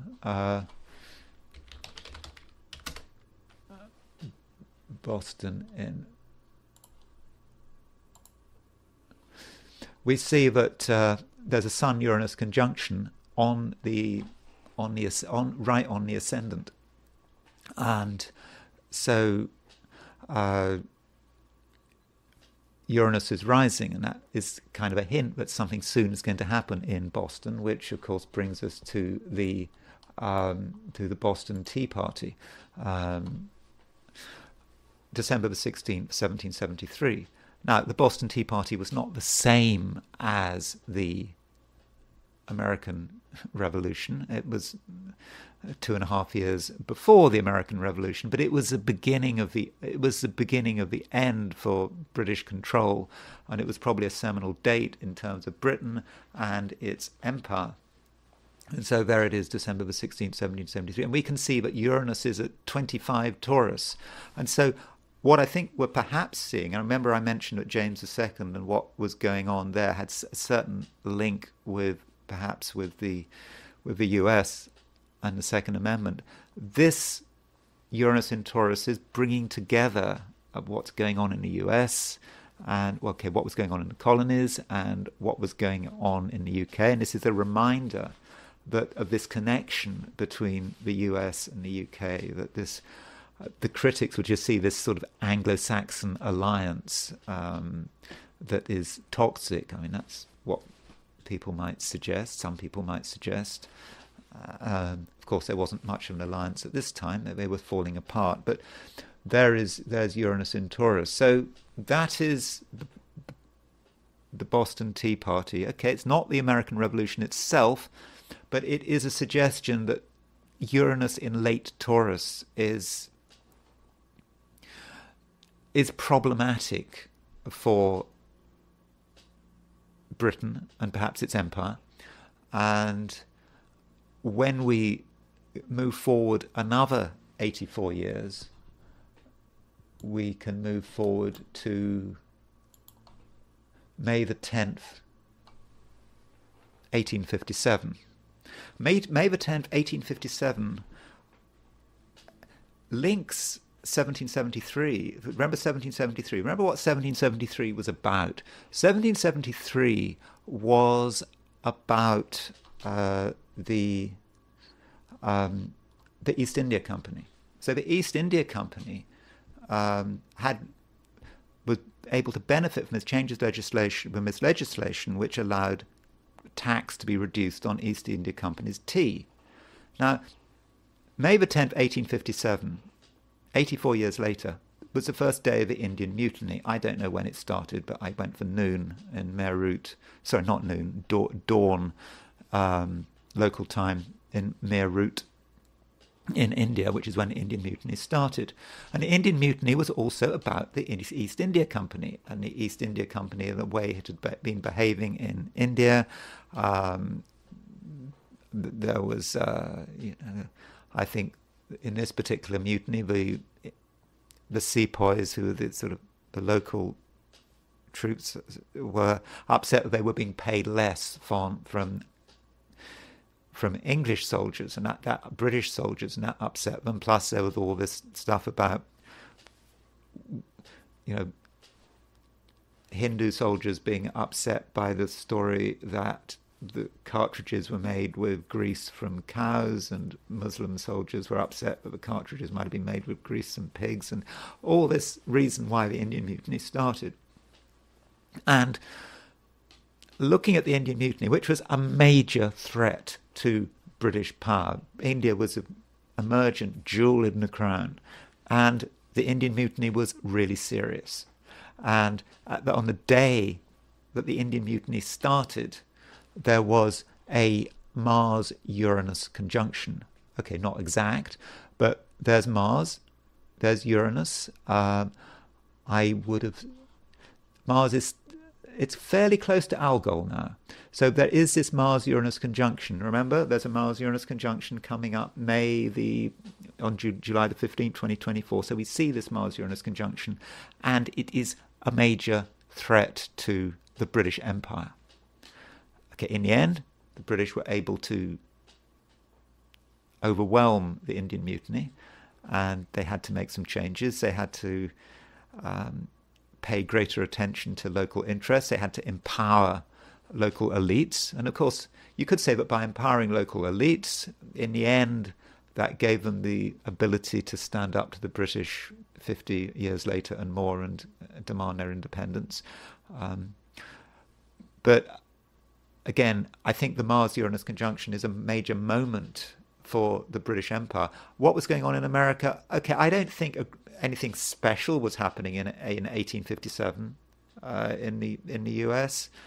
I suppose Mars and Uranus, you could say, well, it's a build-up to the Civil War. I think there was a Supreme Court case in 1857, which was very came down on the side of slavery, and it was seen as being it helped bring the United States that much closer to civil war. But I don't want to really emphasize that too much. So that's 1857. Now let's move to the next Mars-Uranus conjunction. Now, if you're talking about America, the United States, you know that the worst day, the day of infamy for the United States, was, of course, Pearl Harbor. And Pearl Harbor was, here's the Pearl Harbor chart. So Pearl Harbor, Uranus was at 84 years later, 84 years after the Indian Mutiny, we had Pearl Harbor. And Uranus was at 27 Taurus, 2739 Taurus. Okay, it wasn't conjunct Mars, but this was a moment where America, the United States, declared war on Germany, and where the United States and Britain just, I think, got that much closer, and where you started to get the beginning of the switch from British hegemony of the world to American hegemony of the world. It was sort of passed over in sort of a natural way. And of course, you soon had the Bretton Woods system, and a few years later, and the United States, the dollar becoming the reserve currency.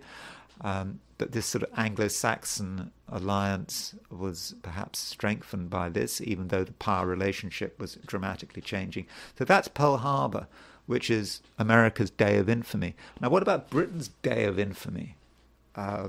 So the Indian Mutiny was a bit of an embarrassment for Britain, but Britain's actual day of infamy, the worst day in British history, modern history, our last 100 years in terms of humiliation, was the fall of Singapore. So this is when when Singapore, which was this British colony, when Singapore surrendered to the Japanese, which was on February the 15th, 1942. And here we have it. There is Mars at 18 Taurus, Uranus at 26 Taurus. Okay, it's not exact, but we still have a Mars-Uranus conjunction in Taurus, and which sort of echoes the Indian Mutiny, and which Indian Mutiny was a time where Britain almost lost its empire. I mean, lost a great chunk of its empire, and with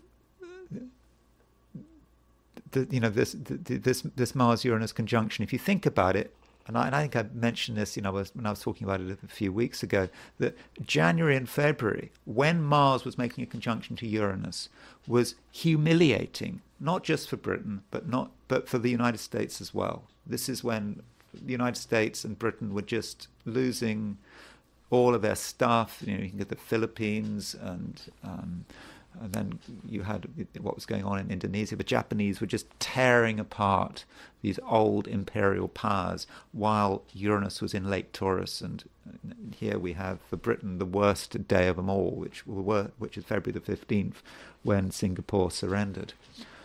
So that's the Mars-Uranus conjunction at the time of the surrender of Singapore. And when is the next Mars-Uranus conjunction?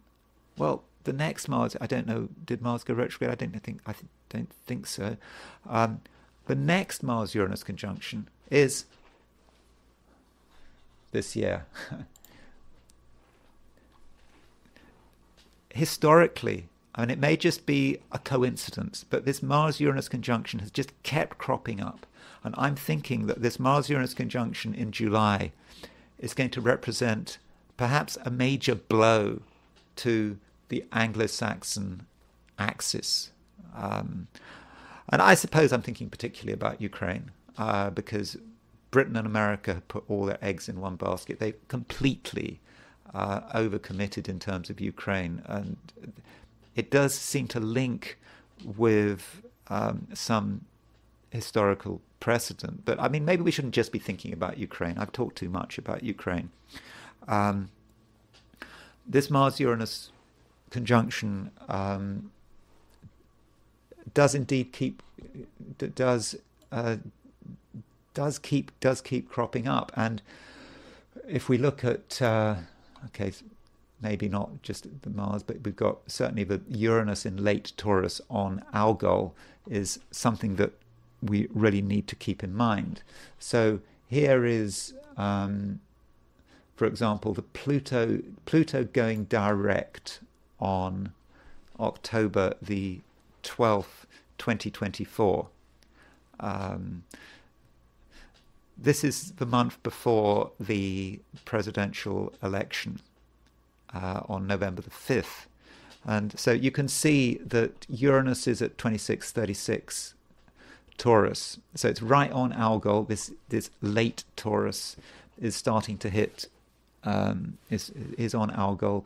And this is for the moment Pluto goes direct on October the 12th, 2024. And I've set it for Scranton, Pennsylvania. And I wanted to compare this chart with that of Joe Biden, who is, of course, standing for, well, if you're assuming he's still alive, he's going to be standing for president. So let's just compare those two charts.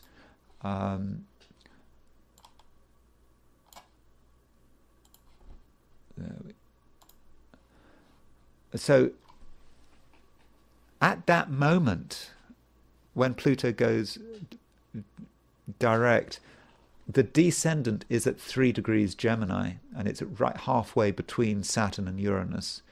And the Saturn-Uranus midpoint, Joe Biden's Saturn-Uranus midpoint is on the descendant of the chart for Pluto going direct. But more importantly, Uranus at 2636 Taurus it's going to be opposition Venus. And that Uranus is fairly close to the opposition of Joe Biden's Sun. So Uranus is going to be really smashing into Joe Biden's Sun as he moves into the election. And, he's the head of state. He's the president. And I think that Uranus is going to be damaging the president. Now, I am not saying that this means he's going to lose the election. I'm looking at this election. I'm thinking about sitting on the fence and not making any forecasts. And to be fair, we need to ask, hold on, what about Trump? Does Uranus at 26 Taurus affect Trump at all? Okay, so here's Trump's chart. Where's Trump gone? I've got his chart somewhere. There's Trump's chart, and we will compare Trump's chart with, again, Uranus going direct but this time not set for Scranton, but set for New York, where he was born. And so here's Trump, the position for Trump. So Trump's natal chart is in the middle. The position of the charts when Pluto goes direct on October the 12th is on the outer wheel. And there's Uranus at 2636 Taurus. But it's square his Mars and it's square his ascendant. So this Uranus, at the time, Uranus in Taurus, remember, it's this historic moment which in the past had affected both UK and the US, but I'm thinking that the US is kind of picking up Britain's curse, that it's now affecting perhaps both countries, and Uranus is having a really bad effect on Trump's chart at the time. Trump is going to have Uranus square his Mars, and going back to that July the 15th chart for when there is not just Uranus conjunct, not just Uranus at 26 Taurus, but Mars conjunct Uranus. You've got this conjunction here. If you compare the two and you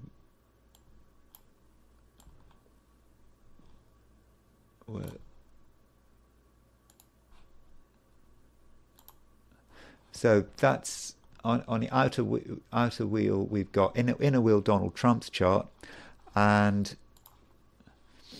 there is the Mars-Uranus conjunction at 2619 Taurus, and that Mars-Uranus conjunction in July is absolutely square Trump's Mars. That is, I think, a big deal. So, yes, I can be negative about Biden in terms of what's going on with Uranus this year, but I can be negative about Trump. Mars-Uranus square Mars is going to be important, and I think perhaps is a time where Trump has to be careful in terms of security, safety, that kind of thing in July. So those are some thoughts about this Mars-Uranus conjunction. I just wanted to get it out of my system, and perhaps look at the thing historically. And yesterday, we just had council elections in the UK, and we just think it may be a little bit of political instability for the UK with